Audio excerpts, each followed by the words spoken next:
बिस्मिल्लाहिर्रहमानिर्रहीम। देखें, आज हम पढ़ेंगे outline for writing a case of swelling. ठीक है ना। पहले हमने पढ़ा था ulcer, outline for writing a case of ulcer. अब हम पढ़ेंगे outline for writing a case of swelling. ठीक है। देखिए, स्वेलिंग में और अल्सर में काफ़ी चीज़ें सेम हैं। ये देखिए, फॉर एग्जांपल हमने यहाँ पे क्या देखना है, हिस्ट्री देखनी है। ठीक है ना। इसी तरह फिर फिज़िकल एग्जामिनेशन करना है। फिज़िकल एग्जामिनेशन में वही जनरल सर्वे, ठीक है, फिर लोकल सर्वे, ठीक है, यानी कि local exam of the swelling. ठीक है, ये भी हमने अल्सर में पढ़ा था। फिज़िकल एग्जामिनेशन के अंदर फिर हम लोकल सर्वे एग्जामिनेशन के अंदर फिर हम क्या करते हैं, inspection, palpation, percussion and auscultation, IPPA करते हैं इधर भी। ठीक है ना। उसके बाद हमने क्या करना होता है, एडजेसेंट जॉइंट्स की जो मूवमेंट है वो देखनी है। और उसके अलावा फिर रीजनल जो लिम्फ नोड्स हैं, रीजनल लिम्फ नोड्स, इनकी भी हमने इवेल्युएशन करनी होती है। तो यही है टोटल का टोटल आपका जो है स्टेप वाइज सिनेरियो, जिसके थ्रू आप अपना केस प्रेजेंट कर सकते हैं। ठीक है ना। क्या है, हिस्ट्री, फिजिकल एग्जामिनेशन जिसमें जनरल सर्वे, लोकल एग्जामिनेशन में फिर IPPA, ठीक है, inspection, palpation, percussion and auscultation. ठीक है ना। इसी तरह जो जॉइंट्स हैं उनकी मूवमेंट और फिर रीजनल लिम्फ नोड्स की असेसमेंट। ठीक है। तो ये सारी चीज़ें आपने जब भी कोई स्वेलिंग आ जाए, देखें थायराइड एक स्वेलिंग है, ठीक है ना। थायराइड के केस में भी आपने यही इसको एज अ स्वेलिंग लेना है, यही एग्जामिनेशन स्टेप्स करने हैं। इसी तरह हर्निया जो है एक स्वेलिंग है, ठीक है, हर्निया के केस में भी आपने ये चीज़ें करनी है। इसी तरह सिबेशियस सिस्ट या फिर कोई भी स्वेलिंग, ठीक है ना, जो है फॉर एग्जांपल ले लो ब्रेस्ट लंप, ठीक है, और क्या कह सकते हैं। तो ये सारी चीज़ें जैसी भी स्वेलिंग आपके पास आ जाए, आपने यही स्टेप्स फॉलो करने हैं। सबसे पहले आते हैं हम हिस्ट्री में। ठीक है ना। देखिए, हिस्ट्री जो है, हिस्ट्री में फिर आपको मैं बताता हूँ अभी कि हिस्ट्री, ठीक है ना। देखिए, यहाँ पे भी मैंने वही बात की हुई है, हिस्ट्री लेंगे पेशेंट की, फिजिकल एग्जामिनेशन में फिर जनरल सर्वे, उसके बाद लोकल एग्ज़ाम में IPPA, inspection, palpation, percussion, auscultation, फिर regional examination of the regional lymph nodes, movement of the adjacent joints. ठीक है। अब हम डिटेल से पढ़ेंगे कि हिस्ट्री में हम क्या क्या पेशेंट से पूछेंगे। ठीक है। तो सबसे पहले आप पूछेंगे, देखिए हिस्ट्री एक ऐसा स्टेप है जिसमें आपने पेशेंट के ऊपर जो है पेशेंट पे हाथ नहीं लगाना। ठीक है। This is verbal conversation. ठीक है। History is verbal conversation between doctor and the patient. ठीक है ना। आप पूछेंगे कि how long is the swelling present, कि स्वेलिंग पेशेंट को कब से है, यानी कि 1 महीने से है, 2 महीने से है, कितने अरसे से स्वेलिंग है। ठीक है। नेक्स्ट क्वेश्चन ये है कि where was the swelling first noticed. ठीक है ना। तो देखिए, कभी कभी होता है कि स्वेलिंग यहाँ बनती है, बन के फिर वो बड़ी हो जाती है ना। अब यहाँ भी बन सकती थी, यहाँ भी बन सकती थी। तो आप पूछ सकते हैं कि भाई स्वेलिंग जो है फर्स्ट कहाँ नोटिस की है आपने, किस पॉइंट से। ठीक है। फॉर एग्जांपल ये आपका पेशेंट का फीट है, ठीक है, यहाँ पे कोई स्वेलिंग है, ठीक है ना। तो वो स्वेलिंग हो सकता है शुरू में इधर नोटिस की हो, फिर वो पेशेंट की स्वेलिंग ऐसे बढ़ गई हो, तो पेशेंट कहेगा इस तरफ थी स्वेलिंग, या फिर कहेगा इस तरफ थी अगर इधर से, ठीक है ना, ये प्रोग्रेस कर गई है तो।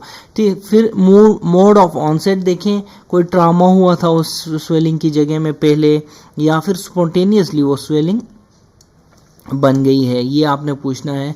फिर स्वेलिंग की प्रोग्रेस बहुत इंपॉर्टेंट है भाई, स्वेलिंग की जो प्रोग्रेस है, ठीक है ना। प्रोग्रेस में आपने फिर प्रोग्रेस के अंदर मुख्तलिफ क्वेश्चंस पूछने हैं। प्रोग्रेस के अंदर मुख्तलिफ क्वेश्चंस, फॉर एग्जांपल क्या ये जो है स्वेलिंग स्टेटिक थी, यानी कि साइज़ में बड़ी है कि नहीं। ठीक है ना। ये आपने इसको स्टैटिक कहते हैं, स्टैटिक स्वेलिंग। ये आप ड्यूरिंग अपना केस प्रेजेंट करने के लिए भी ये वर्ड जो है स्टैटिक का वर्ड यूज़ कर सकते हैं कि स्वेलिंग जो है, for example patient had a swelling on nose, swelling on nose. देखिए मैं स्वेलिंग को शॉर्ट फॉर्म में पूरा नहीं लिखता, ऐसे करके साइन बना देता हूँ, तो ये आपने याद रखना है, ठीक है। तो स्टैटिक स्वेलिंग जो है वो आप कहेंगे कि patient has a swelling on nose on near the ala, ठीक है ना, विच इज स्टैटिक, स्टैटिक, ठीक है ना, for last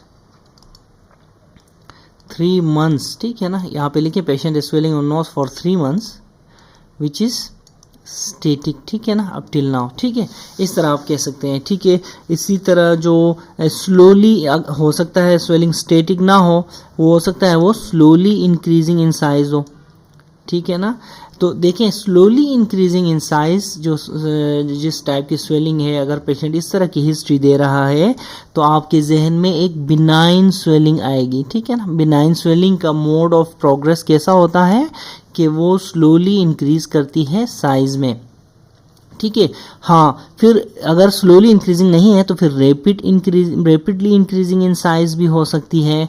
rapidly increasing size किस तरह की स्वेलिंग का नेचर है, ये मलिग्नेंट स्वेलिंग्स का नेचर है, ठीक है। They increase rapidly in size, ठीक है। फिर अब अगर पेशेंट कहे कि initially it was slowly increasing then it started rapidly increasing, तो इसका मतलब है क्या सोच सकते हैं आप कि बिनाइन स्वेलिंग थी पेशेंट को शोइंग मलिग्नेंट चेंज, ठीक है ना। अब benign swelling that is showing malignant change, तो हो सकता है स्लो हो फॉर 1 month, ठीक है, rapidly increasing for next 2nd month, ठीक है।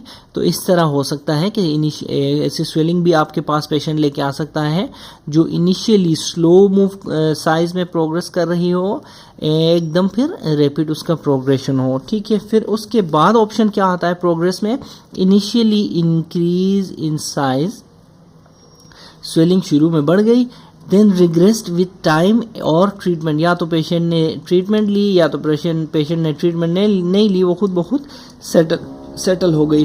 तो इस टाइप की हिस्ट्री पेशेंट देता है तो डॉक्टर के जो जहन में आना चाहिए कि वो ये एक इन्फ्लेमेटरी कॉज की वजह से वो स्वेलिंग बनी है, ठीक है ना। तो ये प्रोग्रेस ऑफ द स्वेलिंग के डिफरेंट एस्पेक्ट्स हैं। स्वेलिंग स्टैटिक हो सकती है, स्वेलिंग स्लोली इंक्रीजिंग हो सकती है, स्वेलिंग रैपिडली इंक्रीजिंग हो सकती है, swelling initially slow then rapid हो सकती है।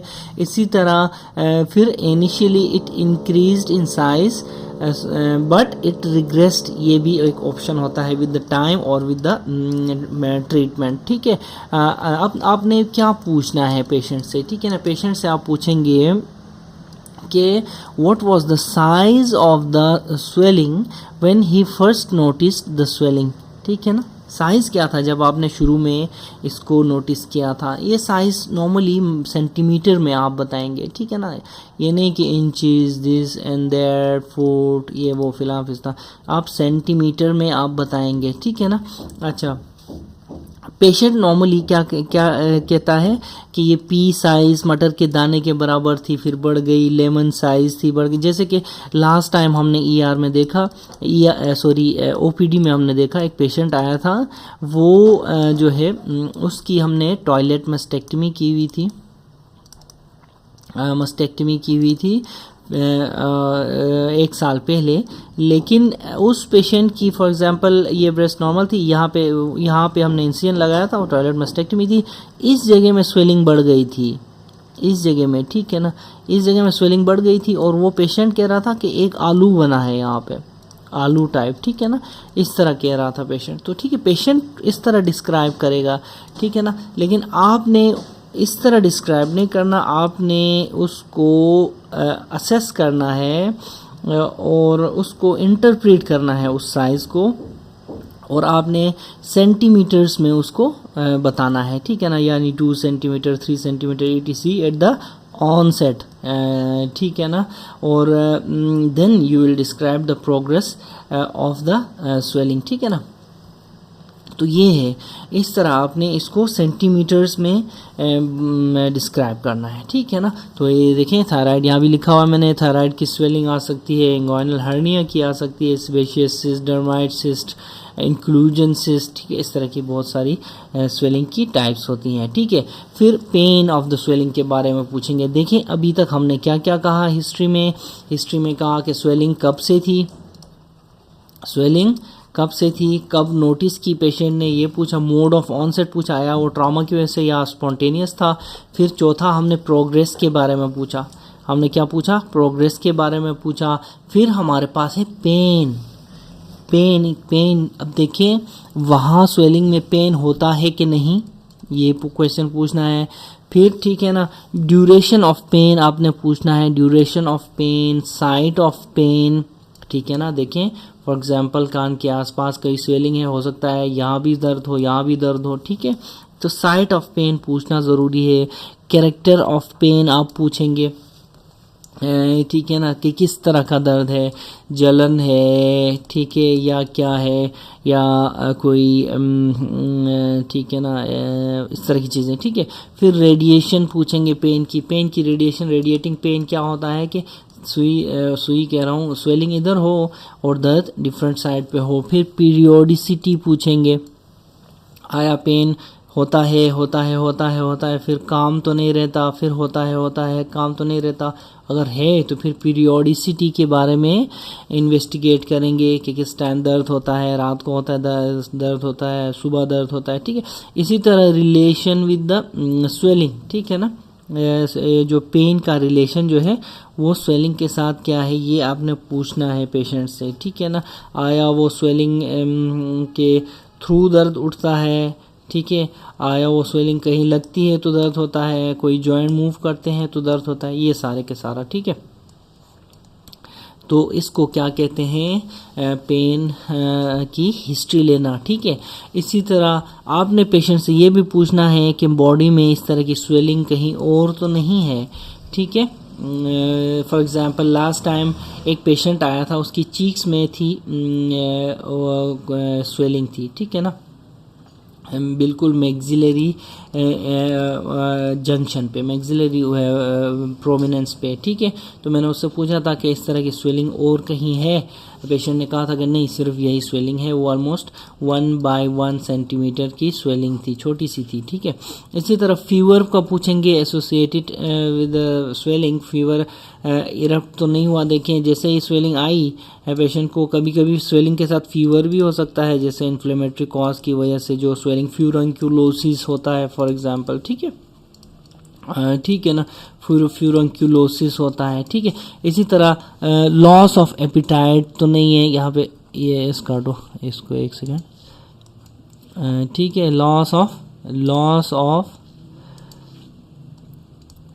ऑफ एपिटाइट तो नहीं है, वेट लॉस तो नहीं है। देखिए क्या क्या चीज़ें, fever, loss of appetite, weight loss, ये चीज़ें तो नहीं हुई। अक्सर ये मलिग्नेंट चेंज की वजह से ये सारी चीज़ें होती हैं।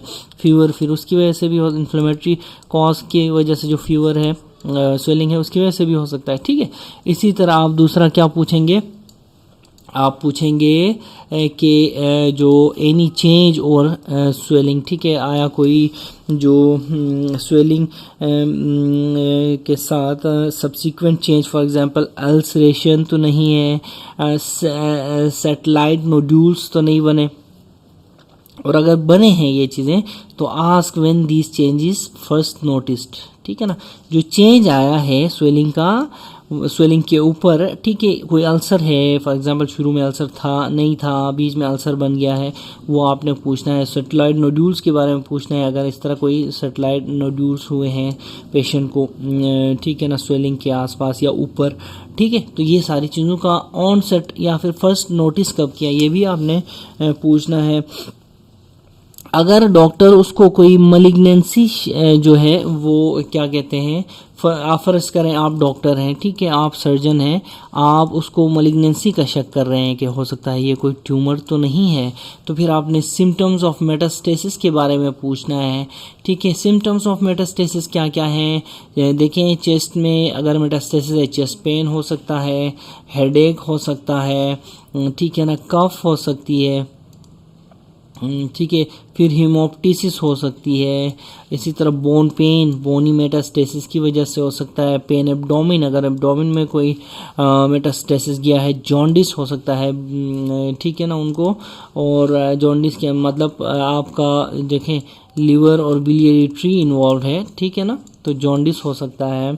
इसी तरह लॉस ऑफ कॉन्शियसनेस हो सकती है, brain mets are there, vomiting हो सकती है, फिट्स पड़ सकते हैं, again brain mets are there, ठीक है, और एब्डोमिनल डिस्टेंशन हो सकती है, ठीक है ना। तो ये सारी की सारी चीज़ें, अगर तो डॉक्टर मलिग्नेंसी या ट्यूमर सस्पेक्ट कर रहा है तो ये डॉक्टर को सिम्टम्स ऑफ मेटास्टेसिस के बारे में भी पूछना चाहिए। This is an important point, ठीक है। History of previous excision of any swelling, ये भी आपने पूछना है, और रिकरेंस में भी देखना है कि कोई पेशेंट को उसी जगह में रिकरेंस तो नहीं है, ठीक है। History of similar swellings in the past, वही वाली बात है, ये पूछनी है। एनी हिस्ट्री ऑफ टीबी, ठीक है ना, any history of TB, for example past history of TB, अगर पेशेंट को पहले ही टीबी तो नहीं थी, पर्सनल हिस्ट्री पूछनी है, फैमिली हिस्ट्री पूछनी है, ट्रीटमेंट हिस्ट्री पूछनी है, एंड हिस्ट्री ऑफ एलर्जी पूछना है। तो ये सारी चीज़ें आपने हिस्ट्री ऑफ द स्वेलिंग के केस में पूछनी है, ठीक है। तो हमने क्या क्या देखा, हमने हिस्ट्री अभी तक पूरी डिटेल से पढ़ी। नेक्स्ट हम फिजिकल एग्ज़ाम में जाएंगे। देखें फिजिकल एग्ज़ाम में दूसरा पॉइंट हमारा क्या है, दूसरा पॉइंट फिजिकल एग्जामिनेशन है। फिजिकल एग्जामिनेशन के दो एस्पेक्ट्स हैं, एक आप जनरल सर्वे करेंगे पेशेंट का, जनरल सर्वे, ठीक है ना, कैसा है देखेंगे, वेट लॉस तो नहीं है, अच्छा एपेटाइट की कमी तो नहीं है, ये सारी चीज़ें आप ऐसे ही जनरल एक लुक मारेंगे, जनरल सर्वे करेंगे। फिर पेशेंट का लोकल एग्जामिनेशन स्टार्ट कर देंगे, ठीक है। अभी वो पॉइंट आया है जब आप पेशेंट पे हाथ लगाएंगे, ठीक है, उससे पहले आप सिर्फ और सिर्फ डॉक्टर और पेशेंट का कन्वर्सेशन था, ठीक है। अब लोकल एग्जामिनेशन में आपके पास है सबसे पहले IPPA, इंस्पेक्शन, पैल्पेशन, परकशन और ऑस्कल्टेशन, ये चार चीज़ें हैं, ठीक है ना। इंस्पेक्शन, पैल्पेशन कभी भी मिस नहीं करनी, ठीक है। Inspection, palpation, percussion and auscultation, सब हम इन सब को एक एक करके पढ़ेंगे। सबसे पहले हम देखेंगे इंस्पेक्शन में हमने क्या क्या करना है, उसके बाद पैल्पेशन वगैरह और परकशन वगैरह और ऑस्कल्टेशन हम देखेंगे, ठीक है। तो सबसे पहले है इंस्पेक्शन, ठीक है ना। इंस्पेक्शन जो है उस बात को कहते हैं, उस अमल को कहते हैं जिसमें आप पेशेंट को सिर्फ ऐसे देखते हैं, ठीक है ना, just you look at the patient, ठीक है। अच्छा, उसके बाद इंस्पेक्शन में आप देखेंगे कि स्वेलिंग अगर है तो उनका कितना नंबर है, 1 है, 2 है, 3 है, 4 है। साइड आप डिस्क्राइब करेंगे कि साइड कहाँ है, ठीक है ना। फॉर एग्जांपल एब्डोमिन में कोई स्वेलिंग है, फॉर एग्जांपल फेस पे कोई स्वेलिंग है, कहाँ है, आईब्रोज के ऊपर, आईब्रोज के नीचे, चीक्स के पास, मैक्सिलरी, जैसे मैंने अभी आपको बताया एक पेशेंट था उसका मैक्सिलरी प्रोमिनेंसिस में एक छोटी सी स्वेलिंग थी, ठीक है ना। तो कहीं भी स्वेलिंग हो सकती है, फॉर एग्जांपल लाइपोमा ले लो, लाइपोमा तो कहीं भी बॉडी में हो सकता है, ठीक है। इसी तरह फिर तीसरे पॉइंट पे एक्सटेंट, ठीक है ना, इंस्पेक्शन का तीसरा पॉइंट एक्सटेंट देखेंगे आप कि ये कहाँ से कहाँ तक रेंज कर रहा है, ठीक है। शेप देखेंगे किस तरह की इसकी शेप है, ठीक है, आया ये सर्कुलर है, आया ये इरेगुलर शेप्ड है या क्या है, ठीक है। फिर साइज आप देखेंगे, ये सारी इंस्पेक्शन साइज़ में आप बिल्कुल देखें, हाथ नहीं लगाएंगे इंस्पेक्शन पे, ठीक है। इंस्पेक्शन पे आप साइज़ कैसे मेजर करेंगे, रफ एस्टिमेट ऑफ साइज़, ठीक है, ठीक है ना, रफ एस्टिमेट ऑफ साइज़ आप देखेंगे, ठीक है ना। तो अभी रफ एस्टिमेट करेंगे, लेकिन एक्चुअल साइज़ आप पैल्पेशन ये देखें, इस वाले स्टेप में भी आपको मैं बताऊं, ये देखें साइज़, इस पॉइंट पे आप सही आप वर्नियर कैलिपर या फिर आपका जो भी आपके पास रिसोर्सेज हैं, फुट हो सकता है कोई, या फिर फीता हो सकता है, उससे आप वो स्वेलिंग पैल्पेशन में मेजर करेंगे, ठीक है ना। अच्छा, फिर सरफेस देखेंगे कैसी सरफेस है, ठीक है ना, अल्सरेटेड तो नहीं है, ठीक है, अल्सरेटेड सरफेस तो नहीं है, ठीक है। इसी तरह ठीक है ना।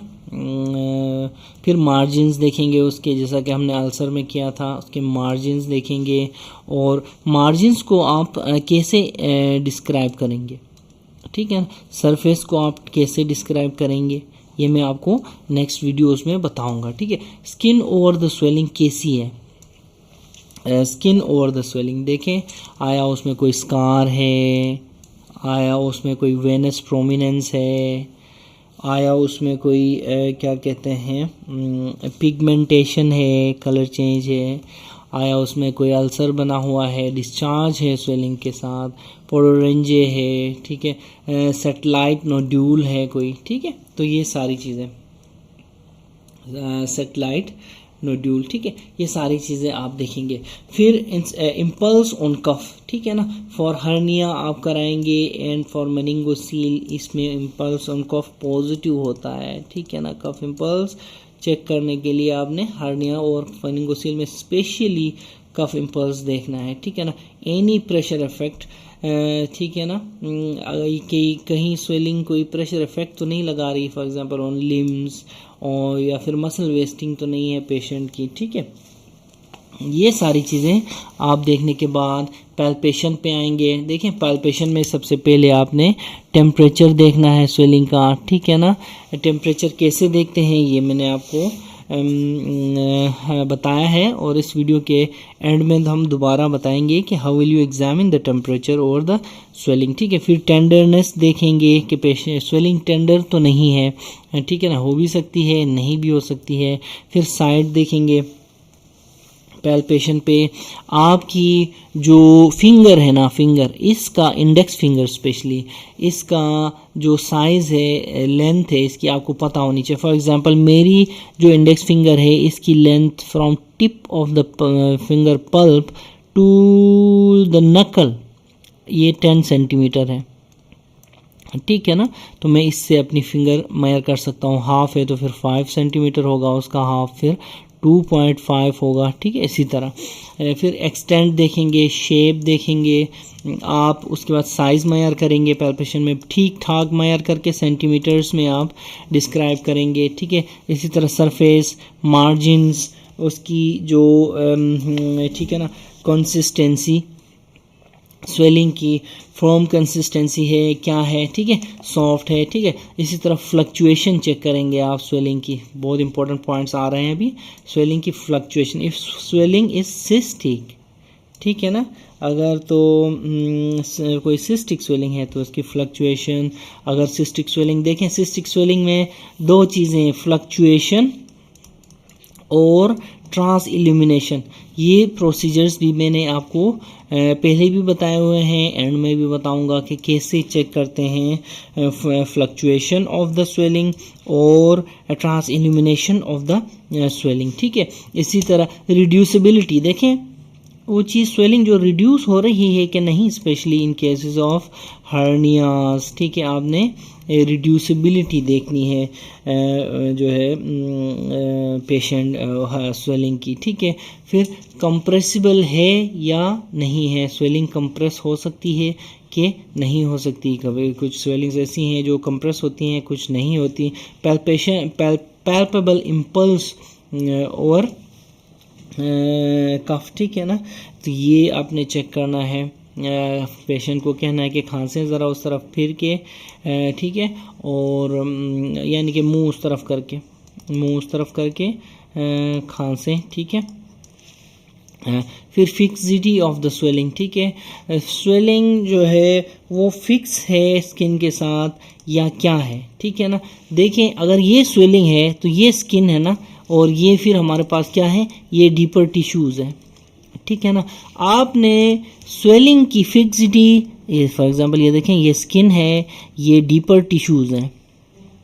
स्वेलिंग की फिक्सिटी स्किन के साथ भी डिस्क्राइब करनी है, और स्वेलिंग की fixity underlying tissue deeper tissues के साथ भी, दोनों तरफ की फिक्सिटी।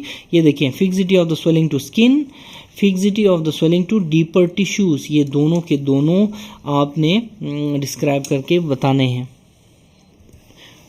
ठीक है ना। अब देखें जो डीपर टिश्यूज़ हैं, क्या क्या हो सकते हैं। देखें मसल हो सकता है, टेंडन हो सकता है कहीं पे, ठीक है, फिर बोन्स हो सकती हैं, वेसल्स हो सकती हैं और डीपर टिश्यूज़, ठीक है, तो नर्व्स हो सकती हैं, ठीक है ना। अब मसल्स के साथ जो है एडेरेंट है कि नहीं है, ये जो है ये आप कैसे पेशेंट को बताएंगे, कैसे पेशेंट को एग्जामिन करेंगे। फॉर एग्जांपल, एक मिनट, ये मेरा ठीक है ना। अब देखिए मसल्स टेस्ट करेंगे आप, मोबिलिटी विथ मसल रिलैक्स करा के और मसल को कंट्रैक्ट करा के आप mobility mobility of the swelling check करेंगे। Tendon test mobility of the swelling with tendon relaxed and after tendon is taught.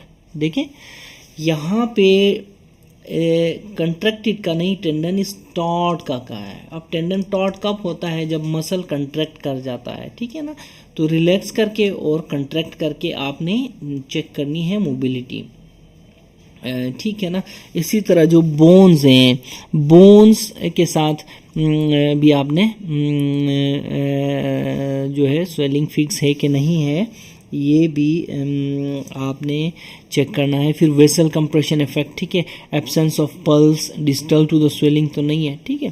तो ठीक है, फॉर एग्जांपल ये हाथ है, यहाँ पे स्वेलिंग है, हो सकता है डीपर टिश्यू के साथ एडेरेंट हो, जो है वेसल कंप्रेस कर रही हो, नीचे से आर्टरी गुजर रही है, फॉर एग्जांपल नीचे से आर्टरी गुजर रही है, वो कंप्रेस कर रही है और यहाँ पे आपको पल्स ना मिले, ये भी हो सकता है, ठीक है ना। तो ये बहुत इंपॉर्टेंट है, वेसल कंप्रेशन इफेक्ट, ठीक है, वेसल कंप्रेशन इफेक्ट, ठीक है ना, वेसल कंप्रेशन इफेक्ट, ठीक है। अच्छा, उसके बाद nerve compression effect test for muscle power हो सकता है, इस जगह में मसल पावर भी आप चेक करेंगे। हो सकता है इस स्वेलिंग ने नर्व को इफेक्ट किया हो, ठीक है, और सेंसेशंस भी, ठीक है, मोटर सेंसेस भी देखेंगे और सेंसरी जो है वो टेस्ट भी करेंगे दोनों, डिस्टल टू द स्वेलिंग, ठीक है, डिस्टल टू द स्वेलिंग। तो क्या हुआ, डिस्टल टू द स्वेलिंग आपने न्यूरोवेस्कुलर स्टेटस देखना है। न्यूरो मतलब मोटर एंड सेंसरी चेक करेंगे पेशेंट का, वेस्कुलर मतलब आप पल्सेस चेक करेंगे, पल्सेस आप चेक करेंगे जहाँ भी स्वेलिंग है, ठीक है। ये सारी चीज़ें पल्पेशन में आ गई, ठीक है। पल्पेशन आप करने के बाद आप नेक्स्ट जो चीज़ करेंगे वो है, वो क्या है नेक्स्ट चीज़, एक सेकेंड, नेक्स्ट चीज़ जो आप करेंगे वो है परकशन, ठीक है ना। परकशन करेंगे, उसके बाद ऑस्कल्टेशन करेंगे, movement of the joints related to the swelling करेंगे और examination of the regional lymph nodes. Do not forget examination of the regional lymph nodes and movement of the joints आपने लाजमी करने हैं, ठीक है ना, लाजमी, ठीक है ना।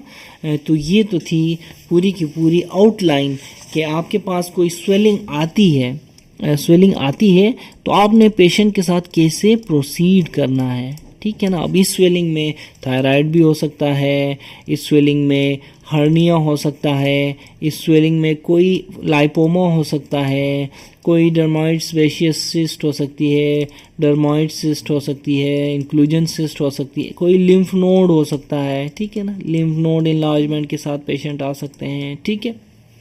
तो ये सारी की सारी चीज़ें आप करेंगे तो आप कभी भी एग्ज़ाम में फ़ेल नहीं होंगे।